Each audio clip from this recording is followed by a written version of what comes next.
हमारे श्रवण मौर्य जी ने जो है एक पशु बाजार यहाँ नया खोलने का लाइसेंस लिया है और जो लाइसेंस जारी हुआ है बुधवार दिन यहाँ पे पशु हुआ है। बुधवार को यहाँ पशु बाजार लगेंगे और जो एक ग्रामीण अंचल में यहाँ पे जो लोग आएंगे तो अच्छी क्वालिटी की नस्ल की गौ माता भी हैं, भैंस है, अन्य तमाम जानवर जो आएंगे यहाँ पे उपलब्ध होंगे। लोग अपना इससे कारोबार भी कर सकते हैं, बढ़ा सकते हैं और एक अच्छा खासा मतलब यहाँ पे इसके जरिए आमदनी भी कर सकते हैं। लोगों से क्या अपील करेंगे? लोगों से क्या अपील करेंगे? क्या चीज़? लोगों से क्या अपील करेंगे? लोगों से अपील है बाजार में लोग आए अपना जो व्यवसाय है इसको करें यहाँ पे आ करके और अच्छे मतलब नस्ल के यहाँ पे जो जानवर उपलब्ध होंगे उसको ले जाएंगे और अपने घरों में रखें। सरकार भी इसमें प्रोत्साहन कर रही है। सरकार की भी योजना है कि मतलब हर घर में एक मतलब गौ माता का उपस्थिति होनी चाहिए और दूध की जो इस समय दिक्कतें हैं मैं समझता हूँ कि पहले के ज़माने में हर घर पे गौपालक जो है गाय और भैंस दोनों का दरवाजे पर रखे, लेकिन आज वो स्थितियाँ काफ़ी बदली हैं जो कि नहीं लोग रख रहे हैं। अब पुनः हम लोग की अपील है कि लोग अपने अपने घरों पे एक जानवर जरूर रखें क्योंकि जिससे अच्छा एक दूध सबको मिल सके और उससे लोग स्वस्थ रह सकें और गौ माता की सेवा भी हो सके। यही अपील आ जाता है।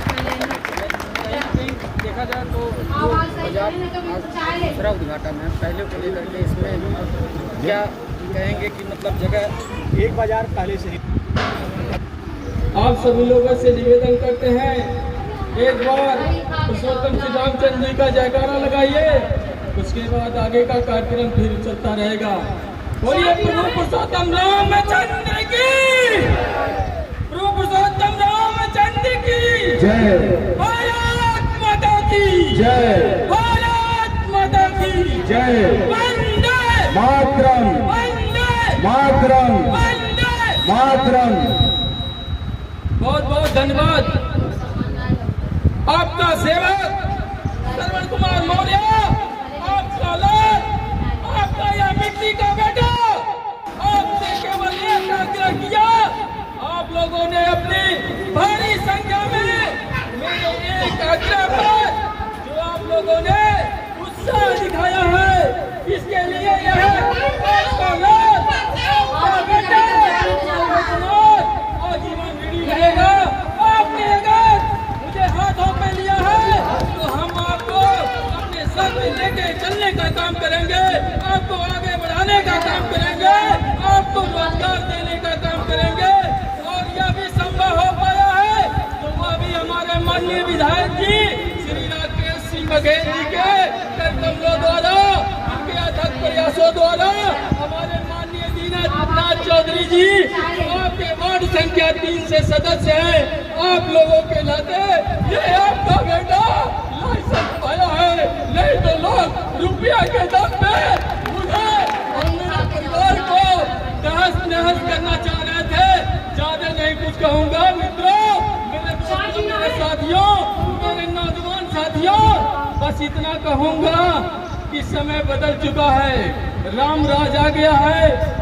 जो भी अत्याचारी अत्याचारी अभिमानी अपने अभिमान में, अपने घमंड में गरीबों को, मजलूमों को, असहायों को सताना चाहते हैं तो वह भूल जाए ऐसा संभव नहीं है, क्योंकि राम राज आ गया है। माननीय मुख्यमंत्री योगी जी का राज है, माननीय यशस्वी प्रधानमंत्री जी का राज है। इसमें कोई भी अत्याचारी अभिमानी घमंडी बचने नहीं पाएगा, इसलिए सावधान हो जाइए। हम अपना काम करें, आप अपना काम करिए, हम अपना व्यवसाय करें, आप अपना व्यवसाय करिए।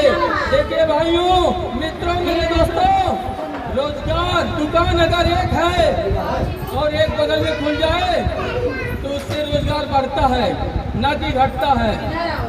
अगर आप लोगों का इसी तरह से सहयोग रहा तो हम इस क्षेत्र के लिए बहुत कुछ करने के लिए हमारे माननीय जी, हम आपको बता दें कि हमारा शुरुआती कहाँ से हुआ है कि यही जो आपके सामने गारमेंट, आकृति गारमेंट साड़ी सेंटर का दुकान है, इसी में हम चाय बेचा करते थे और माननीय विधायक जी से हमारी मुलाकात हो गई। माननीय विधायक जी हमारे बारे में जब जाने तो आप उसके बाद मुझे बुलाए। माननीय विधायक जी उस समय विधायक हो चुके थे। आपने कहा कि आप बड़े तेजतर्रार हो, आप मेरे यहाँ आओ, अपने उस क्षेत्र की समस्या बताओ, वहाँ किसको क्या जरूरत है, किसको क्या चाहिए। हम स्वयं विधायक हैं और मैं आपका भरपूर सहयोग करूंगा। तब हमारे गांव में बड़ी दुर्भाग्य की बात है, 50 वर्षों से लोग प्रधान हुआ करते थे लेकिन कुछ काम नहीं करवा पाते थे। प्रधान तो बन जाते थे बड़े बड़े वादा करके, लेकिन काम के नाम पर जीरो रहते थे। तो हमारी कुछ दिन पहले जब माननीय विधायक जी से हम अपनी समस्या बताएं तो कहें ठीक है, यह काम भी अब तुम्हीं से करवाएंगे। हमने कहा यह कैसे भैया? उन्होंने कहा कि समय आएगा तो हम बता देंगे। उसके बाद हम भैया के सहयोग में रहे और जब अवसर आया तो भैया ने कहा आप चुनाव लड़ो, आप प्रधान बनोगे। हमने कहा भैया हम कहाँ चुनाव लड़ सकते हैं, हम एक छोटे से दुकान में चाय बेचने वाला इंसान हूँ, हम चुनाव कहाँ लड़ सकते हैं। तो भैया ने कहा आपको क्या दिक्कत है? हमने कहा मेरे पास सुबह पहुँच नहीं है, क्योंकि भाई चुनाव लड़ने के लिए पैसा होना चाहिए। तो मेरे पास पैसा नहीं था, मैं इसी छोटी सी दुकान में चाय की दुकान चलाता था। तो भैया कहे कि कितना पैसा चाहिए? हमने कहा भैया पैसा नहीं, सहयोग, पैसा, धन सब कुछ लगता है। तो भैया कहे कि ठीक है, वह सब व्यवस्था हो जाएगा, केवल तुम चुनाव लड़ो। हमने कहा ठीक है भैया, जब आपका आशीर्वाद है। लेकिन हम अपने आप को तभी डर रहे थे क्योंकि भाई हमारे सामने बहुत बलवान लोग थे।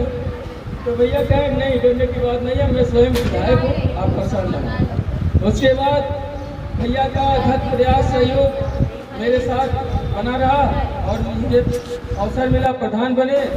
और प्रधान बनते हुए मेरे गांव की सबसे बड़ी समस्या थी नाली का, जो एक ही बाल्टी में लोग नहाया करते थे, उसी में अपनी कपड़ा कभी पीते थे और अपने दरवाजे के सामने एक छोटा सा गड्ढा बना के उसी में पानी नहाया करते थे। भैया से कहे तो प्रधान से उतनी बड़ी नाली संभव नहीं था, प्रधानी से। भैया ने किसी तरह से अपने बजट से 550 मीटर की नाली दिए नारायणपुर के लिए। तब जाके नारायणपुर गांव से लेके आपके यहाँ मेन रोड तक 550 मीटर नाली बना, वो भी बहुत वीआईपी नाली बना। आपके इस गांव, आप इस क्षेत्र के लिए भैया ने बहुत काम किए हैं ऐसे अपने सहयोगियों के बदौलत। इसलिए हम आप सभी लोगों से हाथ जोड़ के प्रार्थना करते हैं कि एक बार अवसर आए तो आप लोग पूरा तन मन धन से भैया के साथ न्यौछावर हो जाइए, कदम से कदम मिला के चलने का काम करेंगे और हर जगह जो भी हम लोगों के पास अथक स्थिति प्रयास रहा उसे देने का काम करेंगे। और ज्यादा ना कुछ कहेंगे मेरे दोस्तों, मित्रों और मेरे नौजवान साथियों, माताओं बहनों, मेरे पिता तुल्य बुजुर्गों, आप सभी लोगों का आशीर्वाद चाहते हैं और इस व्यवसाय को आगे बढ़ाना चाहते हैं। आप लोग अपना दोनों हाथ उठाकर मुझे आशीर्वाद दीजिए, अपने इस लाल को आशीर्वाद देकर आगे व्यवसाय बढ़ाने का काम करूं। और हम अपने व्यापारी बंधु को 2 शब्द और कहेंगे। सबसे पहले व्यवसाय में जरूरी होता है जो दूर से लोग आते हैं उनको व्यवस्था देना। तो व्यवस्था में सबसे पहले उनके रहने खाने सोने की व्यवस्था, ये सब यहाँ उपलब्ध रहेगा। दूसरी चीज, संत कबीर नगर पहुँचने के बाद मीटर श्रवण कुमार मौर्य का चालू हो जाएगा, उनको कुछ खर्च करने की जरूरत नहीं है। तीसरी चीज, उन्हें कहीं भी कोई भी असुविधा होती है, चाहे शासन प्रशासन से, चाहे उनका कोई नुकसान होता है, उसकी भरपाई करने के लिए स्वयं श्रवण कुमार मौर्य जिम्मेदार होगा। आपका एक बॉल भी गिरेगा तो उसको भी भिजवा के आपके हाथ में रखवा दूंगा। यह दावा करता हूँ, यह गारंटी देता हूँ। आगे और कुछ नहीं कहूँगा क्योंकि मैं भी प्रधान हूँ, मेरा 4 साल का कार्यकाल है, मेरे ग्राम पंचायत से लोग आए हुए हैं।